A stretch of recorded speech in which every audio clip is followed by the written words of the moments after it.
आज सुबह सबसे पहले नहा धोकर मैंने बनाई थी खीर, क्योंकि आज थी अमावस्या। फिर चढ़ा दी थी कौर भगवान जी को लगा के भोग।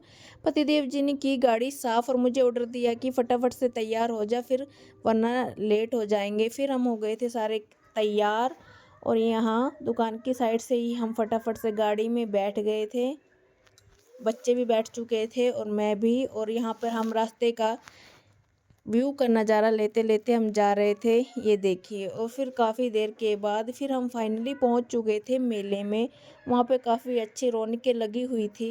पतिदेव और मम्मी जा रहे थे आगे आगे, दोनों भाई उंगली पकड़ के चल रहे थे पीछे पीछे, और इनके पीछे थी मैं। वहाँ देखकर मैं तो हैरान ही हो गई, क्योंकि वहाँ पर लग रखी थी भीड़ और काफ़ी लंबी लाइन। फिर क्या था, हम भी लगे लाइन में, और वहाँ पर हम दोनों की हो गई थी हालत ख़राब। और बच्चे तो पर बेचारे बैठ रहे थे, क्योंकि ये भी पूरी तरह से थक चुका था। और वहाँ पतिदेव देख रहे थे फ़ोन में मैच। फाइनली इतने घंटों के बाद फिर भगवान जी के हमने किए दर्शन। अंदर मंदिर में जाकर हमने चढ़ाया शिव जी पर जल और लिया उनसे आशीर्वाद। फिर मेरे बच्चों को आशीर्वाद के रूप में मिली पैसों वाली माला।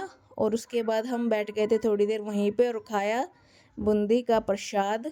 फिर आ गए थे हम मेले की साइड, जहाँ पर लगी हुई थी अच्छी अच्छी दुकानें खिलौनों वाली। और पर मेरे बेटे को तो कुछ पसंद ही नहीं आ रहा था, कभी बोल रहा था ये लेना है, कभी बोल रहा था वो लेना है। इसको कुछ पसंद नहीं आया। फिर हम चले गए थे, यहाँ स्टॉल लगा हुआ था, यहाँ पे चले गए थे। इसने खाई भुजिया, मैंने वहाँ पे पिया जूस। पहले इसने खाई भुजिया और फिर मैंने भी ले ली थी थोड़ी सी। घर आकर मैंने लगाई थी कपड़ों वाली मशीन, और फिर इसके बाद अंदर बैठ कर ये फिर से देखने लगे थे मैच, और बच्चों ने देखा टीवी। शाम को हम सब ने पिया टेस्टी टेस्टी सूप।